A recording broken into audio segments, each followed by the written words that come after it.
گندے انسانی خون پہ اور حرام چیزوں پہ ہوتا ہے۔ جادوگر کی زندگی میں اور ان کے مرنے کے بعد میں ان پہ شدید عذاب نازل ہوتا ہے، اور کبھی کبھی اللہ تعالیٰ جہنم سے بھی عذاب کو ان کے اوپر مسلط فرما دیتا ہے تاکہ شدید عذاب میں یہ مبتلا رہے۔ میاں بیوی میں زیادہ محبت یہ بھی جادو ہے، میاں بیوی میں کم محبت یہ بھی جادو ہے۔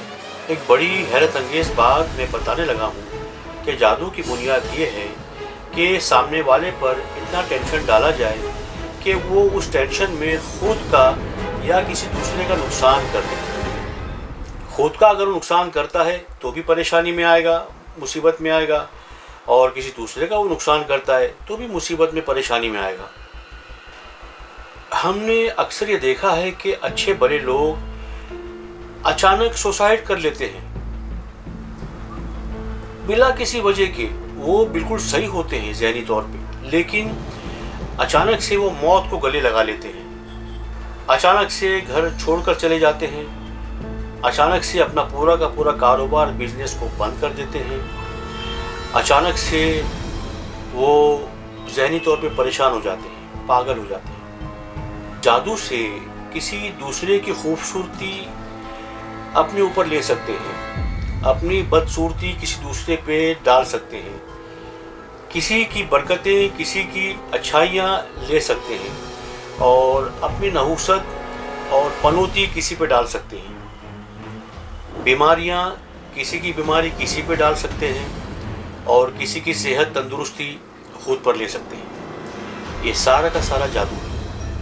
جادو ختم کرنے کے لیے جو روحانی رحمانی عمل ہوتا ہے وہ کم سے کم 11 دن کا، یا پھر 21 دن کا، یا پھر 31 دن کا، یا 41 دن کا، ایسے کرتے کرتے زیادہ سے زیادہ 111 دن تک کے سارا کا سارا جادو ختم ہو جاتا ہے۔ لیکن اس کی شرط یہ ہے کہ وہ جو مریض ہے اس نے کہاں کہاں کس کس سے اپنا روحانی علاج کروایا اور کون کون سے عمل کروائے، کیونکہ جو پہلے کے عاملین نے جو غلطیاں کی ہوگی، جب تک کہ ان غلطیوں کو ہم سدھاریں گے نہیں تو ہم جادو کا مکمل روحانی علاج نہیں کر سکتے۔ رحمانی علم سے اگر ہم جادو کا توڑ کرتے ہیں تو مریض اور عامل دونوں کو خواب میں جواب نظر آئے گا۔ کبھی کبھی خواب میں تمام کے تمام سوالوں کے جواب مل جاتے ہیں۔ ہاں، اگر مریض یا مریض کے گھر والوں پر کسی کا بدلہ باقی ہو تو پھر علاج نہیں ہوتا جب تک کہ اس بدلے کو پورا نہ کیا جائے، اور ایسے معاملوں میں جادو ختم ہونے میں کافی وقت لگ جاتا ہے۔ سفلی عمل بھی کئی قسم کے ہوتے ہیں۔ سفلی عمل جو الگ الگ علاقوں میں جو الگ الگ زبانیں بولی جاتی ہیں ان زبانوں میں منتر پڑھا جاتا ہے۔ کوئی ہندی میں پڑھتا ہے، کوئی انگلش میں، کوئی عربی میں، کوئی اردو میں، کوئی اگربتی پر، کوئی راکھ پر، کوئی موم بتی پر، کوئی پانی پر دم کرتا ہے، کوئی لونگ پر، کوئی الائچی پر، اور کئی دوسری استعمال کی چیزوں پر سفلی علم ہوتا ہے۔ اور جن سفلی علم میں شرکیہ کلمات نہیں ہوتے وہ بھی سفلی کہلاتے ہیں۔ اسے ہم ٹوٹکا بھی کہہ سکتے ہیں۔ کچھ عمل ہوتے ہیں مثال کے طور پہ کہ جس میں اللہ کا نام یا کسی بزرگ کا نام نہیں ہوتا۔ مثال کے طور پہ طبیعت ٹھیک کرنے کے لیے کچھ عاملین یہ پڑھتے ہیں: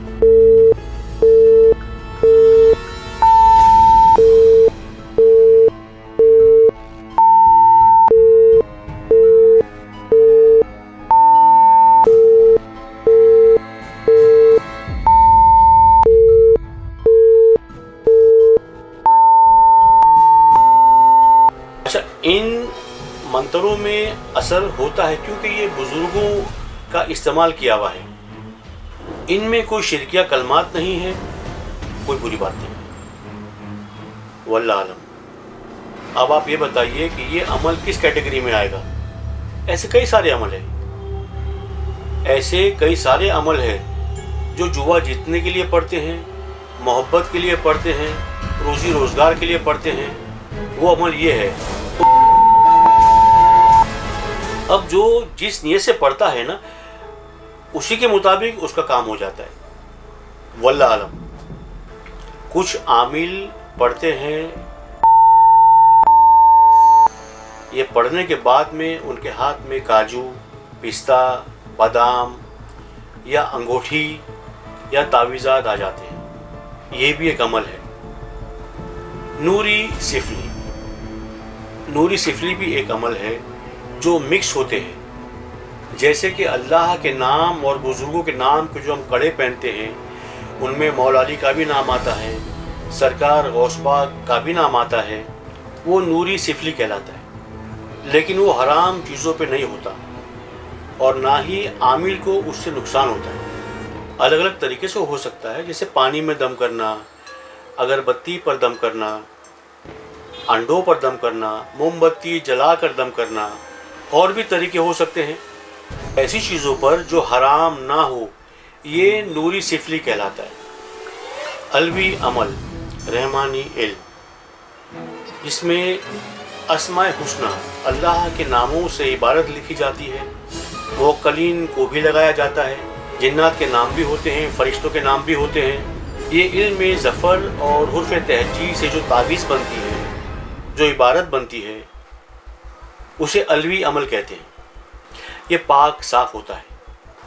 قرآن مجید میں 6666 آیتیں ہیں۔ اب ہر ایک آیتوں کے ہزاروں عمل ہیں۔ مثال کے طور پہ ایک اسماء حسنہ اللہ کا نام ہے یا جبارو۔ اب الگ الگ عاملین نے اس اسم مبارک کو یا جبارو کو اپنے اپنے طریقے سے پڑھ کر اپنا کام لیا۔ ہاں، اس عمل سے بچنا چاہیے جس میں شرکیہ کلمات شامل ہوں۔ کچھ عمل ہمیں بزرگوں سے نہیں ملے، نہ ہم نے کبھی اسے سنا، ان عمل یا کلمات سے بچنا چاہیے، کیونکہ ہمیں نہیں پتہ ہوتا ہے کہ یہ عمل یا کلمات جادو تو نہیں ہے۔ عبرانی زبان میں ہزاروں نام ہیں اور سریانی زبان میں ہزاروں عمل ہے۔ اب ایک نام ہے، اب یہ کس زبان کا ہے کسی کو پتہ نہیں، کوئی نہیں جانتا۔ اب اس نام کا پڑھنے والا کبھی نہائے گا نہیں، کبھی وضو نہیں کرے گا، ناپاک رہے گا، اور اگر غلطی سے نہا لیا تو پاگل ہو جائے گا۔ اسی لیے عمل میں احتیاط بہت ضروری ہوتی ہے، کیونکہ کہا گیا ہے ثم رفیق لا طریق، یہ حدیث ہے۔ اس کا مطلب ہے کہ جو طریقہ اختیار کرو اس کے جاننے والوں کے ساتھ کرو، کیونکہ اگر استاد نہیں ہوگا، رہنما نہیں ہوگا تو نقصان ہوگا، اور ایسے عمل میں قدم رکھنا خطرناک ہوتا ہے۔ بنا استاد کے عمل کرنے سے بڑے نقصان ہوتے ہیں۔ عمل کے دوران غلطی کی وجہ سے بڑی بری موت بھی ہو سکتی ہے۔ انسان مرتا بھی نہیں ہے اور اس کا جسم بیکار ہو جاتا ہے، اور جیسے کہ میں نے پہلے بھی آپ کو یہ بتا چکا ہوں کہ آدھا جسم چوٹیاں اور کیڑے کھا جاتے ہیں، انہیں پتہ ہی نہیں چلتا، ہلنے ڈلنے کے لائق نہیں رہتے، کیونکہ اپنے عمل سے دوسرے لوگوں کو یہ شدید تکلیف پہنچاتے رہتے ہیں۔ مثال کے طور پہ کوئی بہت بڑا جادوگر بن جاتا ہے، مگر کب تک؟ موت تو آنی ہے۔ دنیا میں ہے کوئی ایسا عمل کہ جو موت کو روک سکے؟ چلو مانا طاقت حاصل کر لے، مگر کتنے دن استعمال کر سکتے ہو؟ خاتمہ تو ہونا ہے۔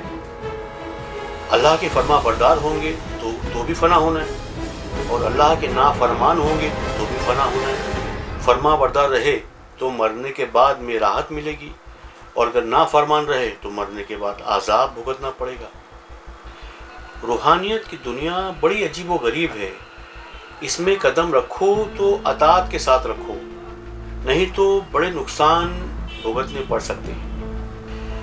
حضرت جلال الدین سیوطی نے حضور صلی اللہ علیہ وآلہ وسلم سے پوچھا خواب میں کہ حکمہ کے بارے میں آپ کا کیا خیال ہے؟ حکمہ جو ایک بہت ہی بڑا فلسفر تھا، حضور صلی اللہ علیہ وسلم نے ارشاد فرمایا کہ حکمہ اللہ کے راستے میں آنا چاہتا تھا، لیکن اسے میں نے نہیں آنے دیا، اسے میں نے ڈھکیل دیا، پیچھے ہٹا دیا۔ پھر پوچھا کہ بایزید بسطامی کے بارے میں کیا خیال ہے آپ کا؟ تو آپ صلی اللہ علیہ وآلہ وسلم نے ارشاد فرمایا کہ بایزید بسطامی اپنے رب تک پہنچ گئے، کیونکہ اطاعت کے ساتھ، کیونکہ وہ میرا راستہ ہے اطاعت کا، اور وہ میرے راستے سے آیا تھا۔ تو حضور صلی اللہ علیہ وآلہ وسلم کی اطاعت بہت ضروری ہے۔ مطلب کامیابی کا راستہ صرف ایک ہی ہے، وہ ہے اطاعت کا۔ مختلف راستوں سے گھسنے کی کوشش کرو گے تو گمراہ ہو جاؤ گے۔ کامیابی کا راستہ اطاعت کا راستہ ہے، جو ہمیں بزرگوں کی سند سے ملا ہے۔ دراصل لوگ روحانیت کا مطلب نہیں سمجھتے۔ لوگ سمجھتے ہیں کہ روحانیت کا مطلب جنات، موکلین، موکلات ہے۔ یہ تو روحانیت کا بڑا معمولی حصہ ہے۔ ان کی حیثیت روحانیت میں کچھ بھی نہیں ہے۔ جن کے لیے ہم عمل پڑھتے ہیں، چلے کاٹتے ہیں، بھوک اور پیاس سے گزرتے ہیں، ان کا روحانیت میں کوئی مقام نہیں ہے۔ اللہ تعالیٰ جن کو روحانیت عطا فرماتا ہے، وہ نیکی کر کے بھی توبہ کرتے ہیں کہ کہیں یہ نیکی ثواب کے لیے تو نہیں ہوگی۔ سوچو کہ اس کا روحانیت میں کیا مقام ہوگا۔ روحانیت کا مقام اتنی آسانی سے نہیں ملتا۔ جو نیکی کر کے بھی توبہ کرتے ہیں، ہمیں گناہوں سے توبہ کرنے کی توفیق نہیں ہے۔ حضور صلی اللہ علیہ وآلہ وسلم روز 70 مرتبہ استغفار فرماتے تھے۔ اللہ تبارک تعالیٰ حضور صلی اللہ علیہ وآلہ وسلم کے روز درجات کو بدلتا تھا، ایک درجے سے دوسرے اعلیٰ درجے میں منتقل فرماتا تھا۔ تو حضور صلی اللہ علیہ وآلہ وسلم پچھلے درجے کے لیے توبہ استغفار فرماتے تھے۔ حضور کے روز ہزاروں درجات بدلتے ہیں اور تا قیامت مستقل بدلتے رہیں گے۔ آپ سوچو کہ پھر روحانیت کا کیا مقام ہوگا آپ صلی اللہ علیہ وآلہ وسلم کا۔ یہ اس آیت کی تفسیر ہے، وَرَفَعْنَا لَكَ ذِكْرَكَ، کہ حضور کے درجے کسی جن، ملائکہ یا بشر کے سمجھ میں نہیں آ سکتے۔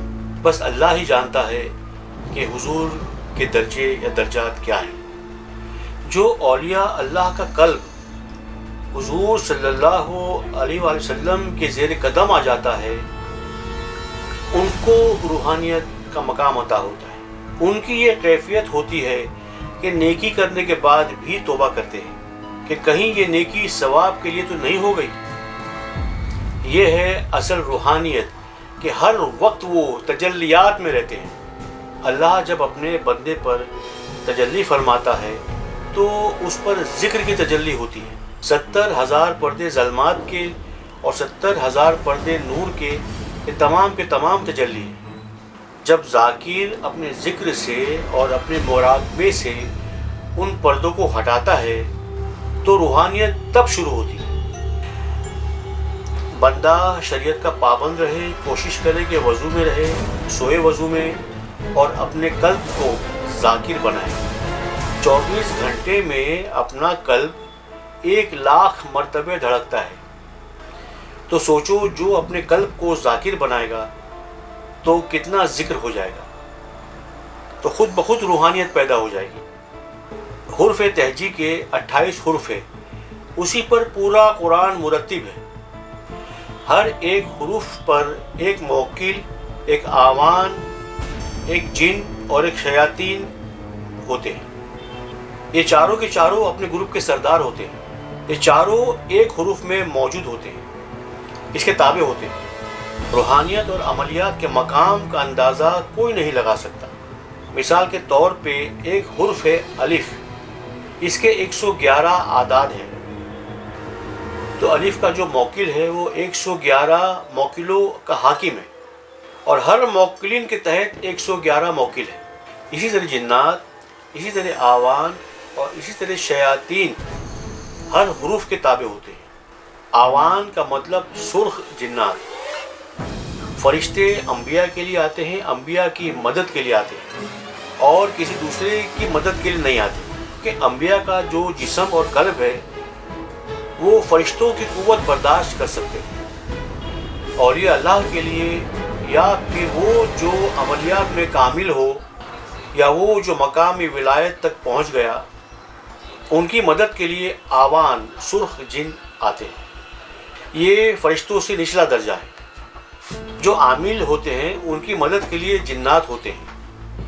وہ عامل جو قرآن اور سنت پر چلتے ہیں، شریعت کے پابند ہوتے ہیں، ان کی مدد بزرگ جنات کرتے ہیں۔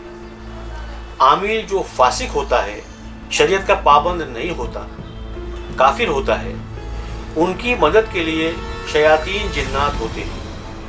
اسی لیے کہتے ہیں کہ کالا علم جلدی اثر کرتا ہے، کیونکہ شیاطین ہر کام جلدی کرتے ہیں۔ عامل اور عالم میں کیا فرق ہے؟ عالم جو شریعت کا پابند ہوتا ہے، اور عامل جو شریعت کا پابند نہیں ہوتا، اسے عمل کرنے کے لیے شریعت سے باہر جا کے کبھی کبھی عمل کرنا پڑتا ہے۔ اور عالم شریعت کے باہر جا کر روحانی علاج نہیں کرتا، اگر کرے تو پھر وہ اس کی اپنی ذاتی مرضی ہے، جواب بھی اسی کو اللہ کو دینا ہے۔ ہماری زندگی کا جو معاملہ ہے، ہماری عمر ایج نہیں لکھی گئی ہے، ہماری سانسیں لکھی گئی ہیں، کہ ہم کتنی سانس لیں گے، اور جس دن ہماری سانسوں کو روک دیا جائے گا، ہمارا جسم ختم ہو جائے گا۔ جو لوگ عملیات کی دنیا میں قدم رکھتے ہیں، ان کی آزمائش شروع ہو جاتی ہے، وہ تنگ دستی کا شکار ہو جاتے ہیں۔ ہم جسے تنگ دستی سمجھتے ہیں، دراصل وہ تنگ دستی نہیں ہوتی، فقر ہوتا ہے، فاقہ نہیں۔ جو لوگ یہ سمجھتے ہیں کہ فقر کا مطلب فاقہ ہے، کبھی کبھی سنا ہوگا لوگ کہتے ہیں کہ اسے فقر فاقہ لگ گیا، مگر وہاں جو فقر ہے وہ استغنا سے ہے، کہ وہ مستغنی ہو گیا ہے، دنیا کی محبت اس کے دل سے نکل گئی، اور یہ اس سلسلے عملیات کا نتیجہ ہوتا ہے، یہ انجام ہوتا ہے۔ روحانیت اور عملیات کی دنیا میں قدم رکھنے سے دنیا صرف ایک نام کو رہ جاتی ہے، صرف ایک ضرورت بن کے رہ جاتی ہے، مقصد نہیں۔ صرف اللہ کی یاد میں وہ کھو جاتا ہے، اسی لیے وہ دنیا کے مال و دولت سے دور ہو جاتا ہے۔ مثال کے طور پہ جب ایک بندہ عملیات کی دنیا میں قدم رکھتا ہے تو تمام مخلوقات اس کے پیچھے پڑ جاتی ہے۔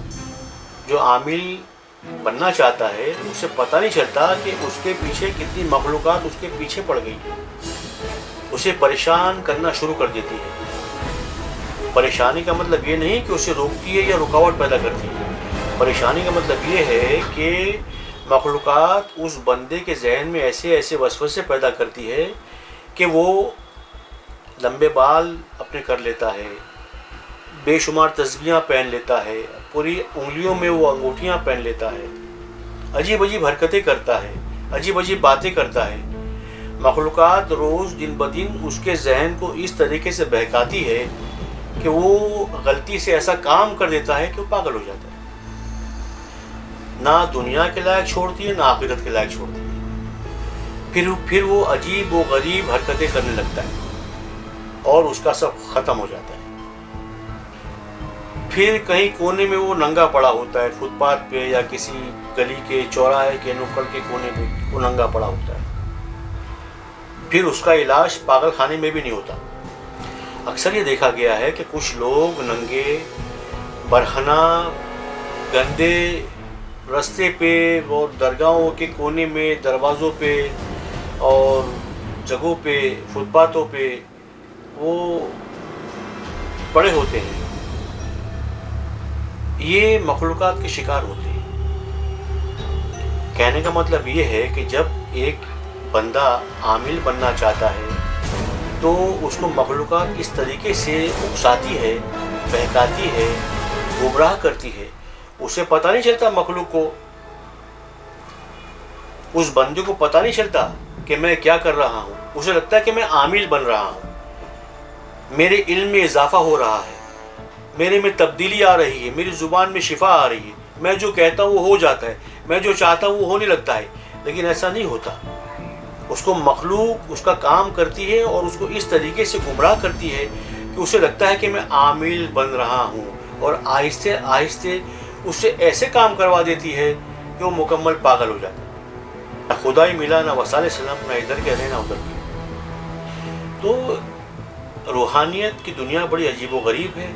جب تک کہ کوئی کامل استاد، کامل پیر کی سرپرستی نہ ہو، اس لائن میں نہیں آنا چاہیے.